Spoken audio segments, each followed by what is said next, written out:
Hello, thank you for joining us today. My name is Leah Hailu, and I'm an intern with the Equity, Inclusion, and Diversity Committee here at Mayo Clinic's Department of Laboratory Medicine and Pathology. For today's video, I'm here with Ali, and they'll be answering a few questions about their role and experience at Mayo. So, Ali, if you'd like to introduce yourself a bit. Yeah. Hi, my name is Campbell. I'm a technical specialist in the genomics lab. I specify with conventional chromosome area within the genomics lab. I work with the hematological area. Within that area, we look for numerical and structural abnormalities within the chromosomes. Mostly that could be disease related.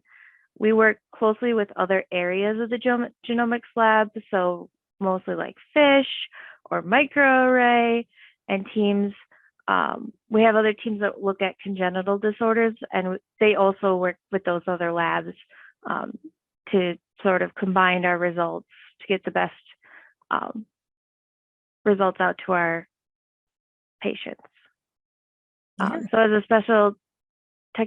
a technical specialist, I review cases that have been analyzed by technologists as well as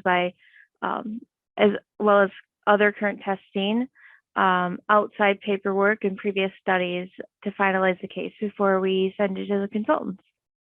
Okay, that's super cool. And can you tell me, do you have some favorite things that you do in your role? Yeah, one of my favorite responsibilities is kind of being an investigator. I have to describe my job as kind of like a jigsaw puzzle, not only because of the analysis work itself, but also because sometimes it takes a little bit of sleuthing to figure out what to do with the report. Sometimes the patients come in under different names. So we have to figure out kind of like that on the tech end, but also sometimes we just need to double check, like with our communications team, we need to tell them to contact the providers to provide more information to see if the patient has recently had a procedure, like a opposite sex bone marrow transplant. Often we need to confirm that. So yeah, we kind of just, with other testing that Mayo's done or other outside testing, or sometimes we need to request information. It's just a lot of like, kind of like detective work almost. Okay, I didn't know that. That's really cool. And can you tell me, why did you choose to work at Mayo? Yeah. So in college, I did a lot of undergraduate research on the genetics of rice. And I've always been interested in genetics from a very young age. My wife found a book that I made in elementary school about the genetics of about the genetics and breeds of horses. And so I've always been interested in genetics. So once I graduated college, I kind of searched for jobs related to genetics. And in the meantime, I found some temp work through an agency at Mayo. And so I grew up in the Twin Cities. I went to school in Duluth, so I figured why not another adventure south. So yeah, I was able to get some temp work in 3 different labs at Mayo, and then I saw an opening in the genomics area. So I applied and my fate was sealed. Nice. And can you tell me a little bit more about how this role compares to other jobs you've previously had? Yeah. So before Mayo, I mostly worked in a plant nursery during the summer. So it was kind of more summer work, and then during schooling, I would work in the research labs. But I really appreciate the dedication that Mayo has to their patients. Obviously, my other job didn't have any contact with customers necessarily or anything like that directly. But I will say that I have noticed that Mayo's supervisors are some of the best out there. I noticed that they're worth their weight and then some in gold. Some of the managing staff, especially in the areas that are 24 hours or almost 24 hours, um, are just so great. And I know it's a huge challenge for them. Mhm. And that kind of ties in with my next question. You mentioned other Mayo staff. So I was wondering if you could share a story or an experience that you've had at Mayo and how Mayo helped you find a sense of belonging. Yeah. So when I first moved to Rochester, I was very hesitant about living in southern Minnesota and being um, out, being a being a lesbian. I worried about how I would be treated at work. But I quickly found out that a lot of my coworkers were just um, accepting and nice, and not just the people, not just my coworkers, but people I saw daily at Mayo. People I walked by on the way to the parking ramp, or um, the custodial staff, everybody that I saw, they were just so accepting and nice.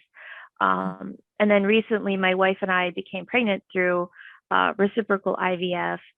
And I found that just so many people, even complete strangers, just show so much support through us. And my wife, who's originally from Colombia, even found our OBGYN from the Somos Latinos Mayo Employee Resource Group, which is also known as Merge at Mayo.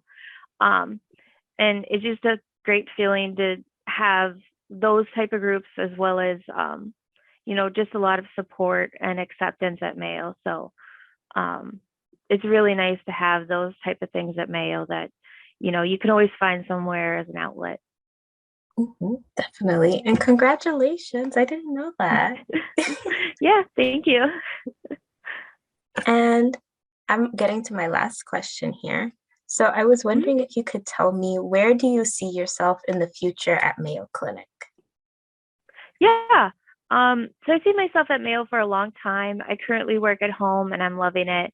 I'm more of an introvert, so working at home allows me a lot of space to just organize and um, just take mental breaks and just kind of think, just kind of clear my thoughts. So I'm hoping to move up within Mayo, but I'm not sure exactly how yet. Um, I'm sure in time it'll become more clear, but I do a lot of like side projects that can range anywhere from IT to diversity. I love lending a hand where I'm needed, so I'm sure that uh, where moving up for me is, it'll become more clear in the future. So Oh, yeah, definitely. Take your time, enjoy it. And do you have any last things you would like to tell our audience about Mayo Clinic or about your experience? yeah, so uh, Mayo Clinic has provided me with an environment that I definitely feel safe in, as an employee, as a patient, as a woman, and as a queer person. I feel like the amount of groups, um, like the Somos group I was talking about earlier, and all the other merge groups, really, the people and resources that Mayo provides all allow for not only a safe reporting environment, for work incidences or patient incidences, um, but it also allows for outlets for building community friendships, and learning about other cultures, about other communities that exist in Rochester.